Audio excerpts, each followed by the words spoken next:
guess I know where I'm supposed to land. That's right. Well, I want to thank all of you coming. My name's Dale Heisel. I'm the incoming chairman of the chamber. If we're going to start a news conference, we will be ending with the last question at 5:25. So let's go ahead and introduce Governor Mike Huckabee. Well, thank you very much. I appreciate your coming. It's cold in Kansas, by the way. Delighted to be here, and I'll take questions from you in a moment. I don't really have an opening statement because I'm not sure what might be of keen interest. I will only give you this connection. My son-in-law is a Kansan, so we became a lot more interested in the things of Kansas after my daughter married him.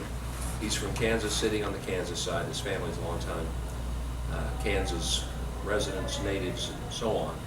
So it's a real pleasure to be here, and I'm glad that the weather really smoothed out enough to make it happen. It's going to be a great event tonight. I'm looking forward to it, and look forward to your questions until you ask them, and then I probably won't, but we'll see. Recent CNN poll earlier this week has you #1. Yeah.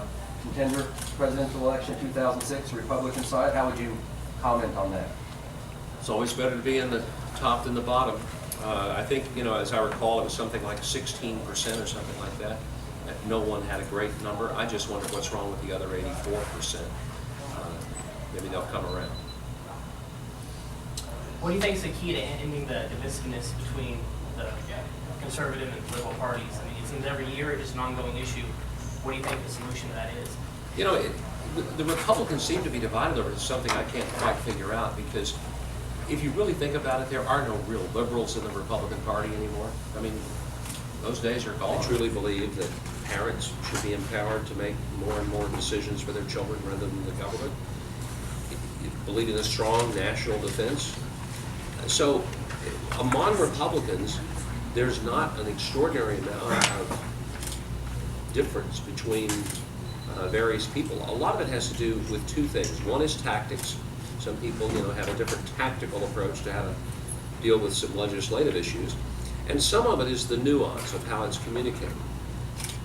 And I don't have any problems across the spectrum within the Republican Party. I mean, I consider all these people who are maybe within 15 or 20 degrees different from me to be a whole lot closer to me than somebody who really is on the left, like Nancy Pelosi or Chuck Schumer or Harry Reid or Barack Obama. So one of the keys for both 2014 and ahead is recognizing where the real differences are, and they're not among fellow Republicans. Do you see a lack of passion in the Republican Party? I mean, going from, I've watched Reagan speak, then I've watched Bush Sr. speak, and then Bush Jr., and it just seems, Reagan had something that the next two Republicans didn't. He was an extraordinary communicator.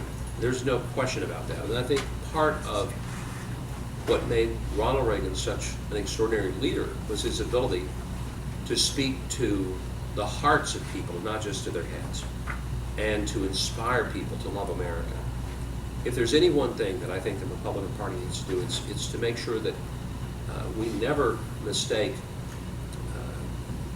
the joy of being Americans for some intricate policy discussion. I mean, people sit around their dinner tables at night. I don't know if anybody says, all right, kids, tonight we're going to talk about marginal tax rates. Nobody talks about that. We talk about whether we're going to have enough money to fill up the car with gas and take a vacation this summer. And it's talking to where people are rather than to talk to the policy, but talk to how that policy touches people. Reagan was a master at that, and I think that was one of the keys to his success. And it's what I call, I'll maybe just phrase this. Years ago, I came up with a philosophy that helped me get elected in Arkansas as a Republican in a state that was 90% Democrat. I know it's very different in Kansas, but I had 89 out of 100 legislators who were Democrat in the House, 31 out of 35 senators who were Democrats in the Senate. People said, how'd you get elected? Well, first of all, I didn't invite people to ride an elephant down Main Street. I mean, that would have been a kiss of death. But I believe politics is either approached in one of two ways. Most practitioners of politics tend to see everything horizontally. left, right, liberal, conservative, Democrat, Republican. I'm convinced that the people who are the swing voters, the ones who really decide an election, they're not the hard right, the hard left, they're the people in the middle that could lean either way. They look at life very differently. They see life and they see politics vertically, not horizontally. So their question is not, are you a real conservative or are you a real liberal? Their question is, are you going to make things better or will you make it worse? Will it go up or will it go down? I think that's really the key. Yes, sir. So why then, Governor, would you try to alienate somewhere north of 62% of the American female population of childbearing age who use contraception in this country? Didn't know I did. 89% of Catholics, 90% of Protestants, women of childbearing age use contraceptives. And recently your comments about the Democratic Party and birth control spoke more that 60% of the country's not. 60% of women in this country are not Democrats. You know, it's amazing because most of the response I got from women was affirmative. I know that may shock you and surprise you, but if people hear what I said, did you actually hear what I said? Yes. You heard the part where I said that I think women are intelligent and independent and strong and well educated and they're not victims of their gender. You heard all of that? Okay, and so I guess I'm not understanding why women would be offended that I affirmed them as being equal and in many ways superior. My whole point was to say that I don't think women are helpless. I don't think women are victims of their gender. I think women are equal, capable. It's why that when I was governor, I appointed more women to executive level positions in my state than any governor in my state's history, including Bill Clinton. So why that would offend women, I don't know. I'm not against contraceptives. If people want contraceptives, they should be free to get them. That was not my point. I think there was only a small number of people who heard what they wanted to hear, and if they heard what they wanted to hear, then I can't help them. I mean, I can't interpret life for them, but anybody who can diagram a simple sentence ought to be able to see that what I did was affirm women and affirm their place and their position. My wife is a well-educated, independent, strong woman. So is my daughter. So is my daughter-in-law.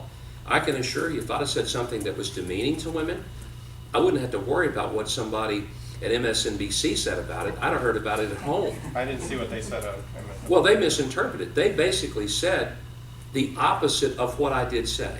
Now, they later had to rescind it. There was 2 tweets, one from MSNBC, one from CNN, and they both went out and said that I said something that was the polar opposite. Because what I said, after the affirmation of women as equals, then I said, I think some Democrats must believe that women are helpless victims of their gender. That's not what I believe, and that was the point that I made. Yes? What will be your take on how we can get the balance of powers back in the 3 branches of government, especially judges who are legislating from the bench and from an executive branch that seems to be a little bit over the top? Well, part of it is that every branch of government has to understand, I think, the simple balance that exists in the Constitution. And I sometimes wonder, people who swear to uphold something, if they have ever read it. I'm just sometimes amazed that, did we all go through 9th grade civics? Did we get that part about that each of the branch, I mean, each branch is equal to the other, not superior to either or, and that they were all as checks and balances to each other? I can't recall in my lifetime a president that had such a disregard for that balance of power, who believed that he could, by executive fiat, just decree things to be without the authority of the legislative branch. I wish I had known that in my 10.5 years as a governor. It would have made my life so much easier if I could have ignored the legislature, especially the one I've described, 90% the other party, that didn't exactly show up at the Capitol every day looking for how to make me look good and how to help pass a legislative agenda. But in spite of that, I ended up getting never less than 90% of my legislative package passed. And the reason is because if you respect that there is a legislative branch, you understand you've got to work with them. So you're not going to get everything you want. I subscribe to what I think is maybe the most significant political school of thought developed by the Rolling Stones. whose song, "You Can't Always Get What You Want," is a great reminder of how politics really works. Nobody goes into it getting everything he or she wants. It just doesn't work like that. It doesn't work like that in marriage, it doesn't work like that in business, and it certainly doesn't work like that in politics. And part of it is that each branch has to understand its unique role, what it is to do and what the limits are of that role. Okay, and the second thought to that is about the activist judges legislating from the bench. Is there a solution to that other than just having it all go all the way through the courts every time? Well, the real solution is appointing people who, when they're appointed to the bench, understand the limitations of what they're to do. It's not to make the law, but to interpret it, to make sure that it's being followed. Part of that is that the people who do the appointing need to make sure that those who are being appointed are fully vetted and that they have an understanding. Short of that, the only other way would be to change the idea of lifetime appointments and to have a more realistic way to remove judges who fail to practice within the bounds of the Constitution. Follow up to that question then, you can, every president has used executive orders to bypass Congress. You don't recall Iran-Contra when Reagan's administration bypassed laws passed by Congress not to fund the Contras, and there was a whole trial in which he had to say, I don't recall, some 100+ times. Well, but your point, You don't remember that, or I remember you it choose well. to ignore that as But the very as- point you're making is the one I would make. He didn't get away with being able to do it because Congress was the check and balance. He And still got away with it because it happened. They caught him after the fact. And he wasn't removed from office, he wasn't impeached. well, but there was no indication that he had personally ordered it. There was no indication that he was personally But responsible. Bush probably did, as the Well, you vice know, president. I'm sorry, what? Bush was responsible for that Vice too? President Bush, the former head He of the was CIA. never charged with that. He wasn't, He was never charged with.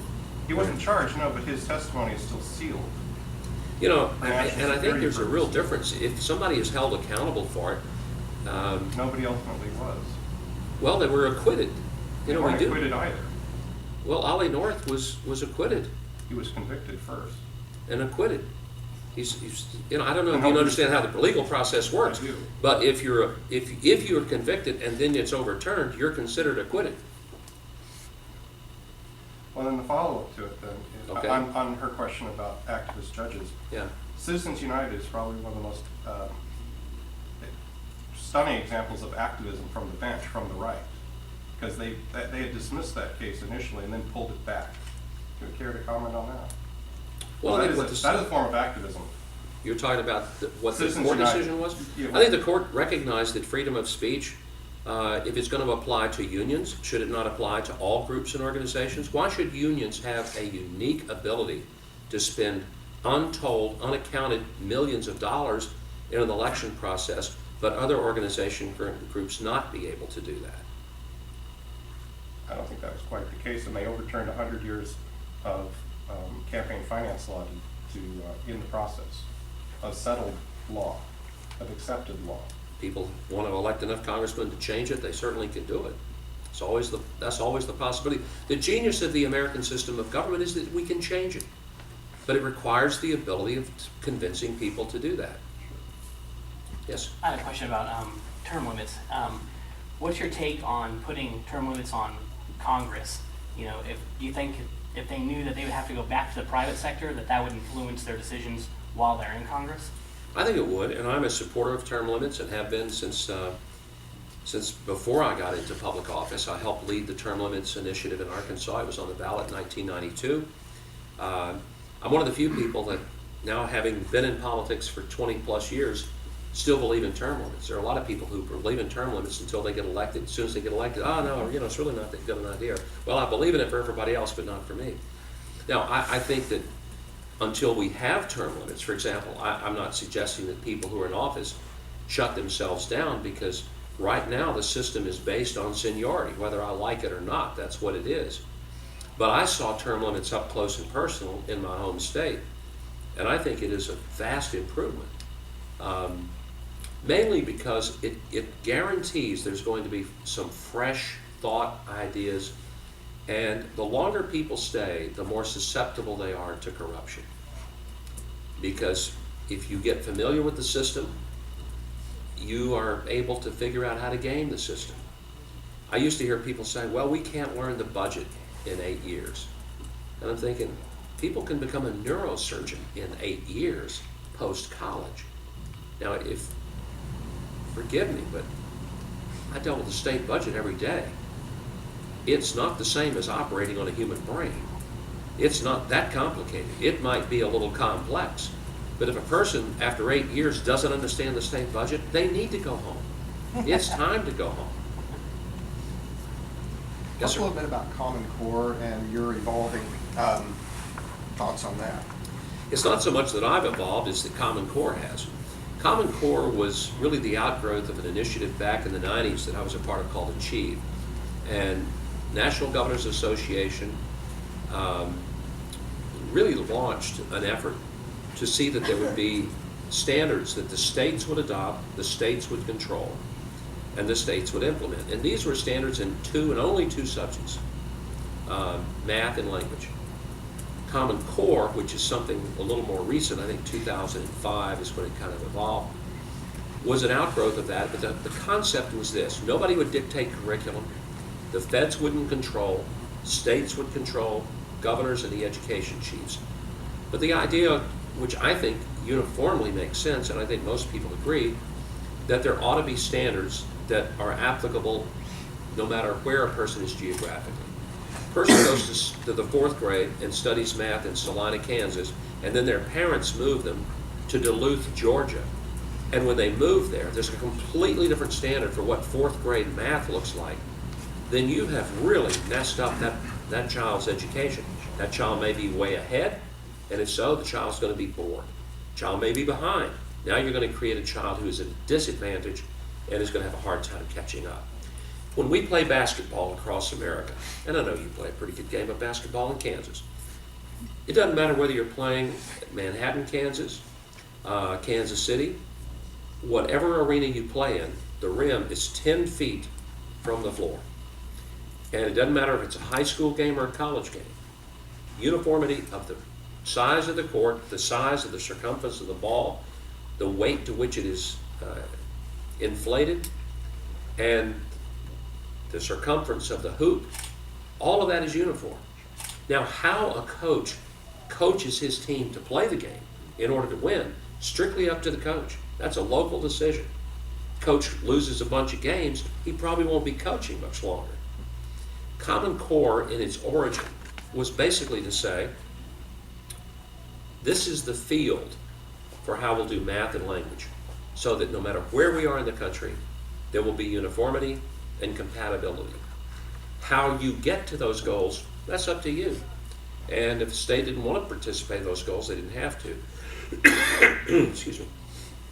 So what happened, and this is very unfortunate, a lot of states started cramming stuff into Common Core that had nothing to do with the original Common Core. Everything from specific curriculum, data collection on students, and so on and so on. So it's made Common Core pretty much toxic. Now it has become radioactive, and it's there's more argument over Common Core. The tragedy of that is, what ought to be something that I'd like to think, agree on, whether a person is a liberal or a conservative. We want the highest possible rigorous academic standards for our kids. We want them to be such that they mean something because they are validated by the other schools across the country.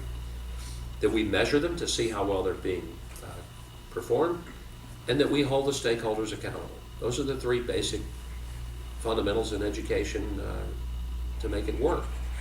So it's, to me, it's unfortunate that Common Core has been, I think, co-opted or hijacked. People who have taken it on a direction that it was never intended to be. And it still ought to be not a federal thing, but a local and state controlled standards based approach to language and math. Yes? And to that, you have a lot of really solid ideas on K through 12 education, but how then does your education policy necessarily translate to college? Because student debt is rising and the cost of tuition is increasing at roughly 3 times the rate of inflation. So how do we address the real financial situation for literally millions of students who want to improve their lives but have to take on massive loads of debt to do it. I think a lot of students and parents should just rebel and say they're not going to send their kid to a school that has these ridiculously inflated costs. First of all, there are options. One of the things that I pressed for during my tenure as governor, we expanded the community college offerings an extraordinary amount because they're affordable, they're adaptable. Many four-year universities are slow to adapt, slow to change, and very expensive. Part of it is because of the manner in which they're operated. What's really crazy is you see a lot of the schools. I did a radio story on my radio commentary show this morning about Wellesley and Vassar, both of whom have over $1 billion endowment, both of whom will cost the average student $240,000 to get a degree. And it turns out that neither of the schools even requires one class in American history or government or economics. Now, how would a student go through a four-year university without ever studying anything about American history, economics, or government, spend $240,000 to a school that has $1 billion endowment? I mean, somebody's getting hosed. So I think the question is, when enough parents start voting with their feet and telling their son or daughter, you want to spend $240,000, you go earn the $240,000. I'm not sending you to a school that is an incredibly inflated cost with not necessarily that terrific of an education that doesn't even prepare you to live in the real world. So is that the nature of the question? Or? A little bit, but I think for a lot of students, community colleges are a great option, and a lot of students at my particular university did go to a community college for 2 years and then transfer, or at least took community college courses in high school. The problem is, after you reach a certain point in your education, if you want to continue, you still have to go back into that system that costs so incredibly much. So you're just delaying the problem for 2 years. So I guess, how would we address those costs? Not just running away and saying, I'm not going to pay for this education. It's more of a, I desperately need this education in order to advance my goals in life. How do I do that without bankrupting myself? Sure. Well, I think in most states, I mean, every state's going to approach this differently. One is the state schools will be, dictated by how their trustees determine their tuition, and I do think part of it is, and again, I can only speak to what I know from my own administration of my state. We did 2 scholarship programs that really helped a lot of students. One was called Academic Challenge. It was a program that was based on the student's academic performance, and at a certain level, they were able to get a scholarship that would allow them to go to a 4-year college or university in the state. Then there was the Governor's Distinguished Scholar Program, that if anyone got a 32 or above on the ACT score, they could get a full ride to any college, public or private, in the state. That was a little controversial because some people said, wait a minute, what about the private schools? Here's the point. Did we want our students to stay in state because we wanted their brain, we wanted them to stay? The likelihood that they would choose between, let's say, a 4-year state college and an out-of-state private was such that if we gave them the option of the private school, their parents could sit them down and say, okay, now here's the deal. You can go to the private school here. It's an extraordinary benefit, and you'll have a full ride scholarship. Or you can go out of state and it'll cost us $50,000 to send you. We don't have it. So we went from losing, we used to keep roughly 12% of our top students, and the rest of them went out of state. They went to Harvard, they went to Cornell and Yale and Princeton. After we did the Governor's Distinguished Scholarship, we kept 87% of those top students in state after that. The turnaround was almost, just polar opposite. And it was real simple. Students, if they don't know enough to make that kind of economic decision, they're probably not as smart as their ACT score was. Let's only take one more question. Okay. It's 5:25. All right. Well, I want to follow up to the Common Core question, which was the Okay. idea of going towards a national standard. Why are we the only industrialized nation that doesn't have a national standard? What is it about? I think a lot of it is because there's an intense passion in America, not wholly unsavory, that we want to have education decisions made as close to the students and the parents as possible. That's a good thing. The problem is when the federal government gets involved and it has no connection to the students in a particular community, and it wants to go beyond standards, and it wants to get into dictating curriculum, and it wants to get into delving into areas of interpreting and assigning certain books and textbooks away from those local communities. I think that's problematic, and parents rebel against that. It's one reason, though, that I'm Republican. Republicans tend to believe that the best government is the most local government because it's closest to the people being governed.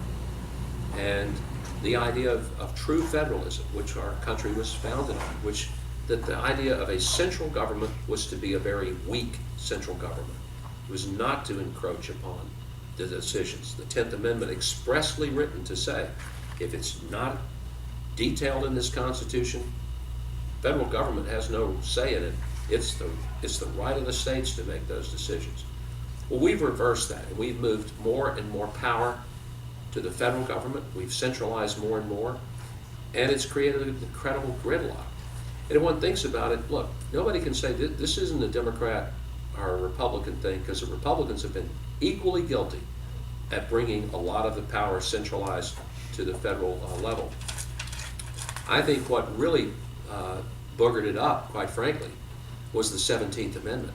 And a lot of people that never even knew that for the first 100 years of American history, senators were not elected by a popular vote, they were elected by their state legislatures. And the idea was that you have the popularly elected House members, then you had the legislatively appointed senators who kept a balance between federal interest and the interest of the states. That was real balance. And those senators were subject to what was good for their states, not just what was good for their own personal political careers. What I found as a governor was that our congressional delegation had all the same interest, all federal. If I said to them, guys, here's how that's going to affect our state budget when you make this change in Medicaid. Frankly, they didn't care that much because they were looking at it from how it was going to affect their control of the federal budget, not how it was going to affect. You take those two senators and make them go back to the state legislature and answer for that policy change, very different decisions going on than the ones that are going on now. So I'm not suggesting it would be an easy thing, but I would suggest the repeal of the 17th Amendment. Interesting point. Thank you. I think we could conclude the press conference now. Thank you very much for coming. I appreciate it. Enjoyed the visit with you.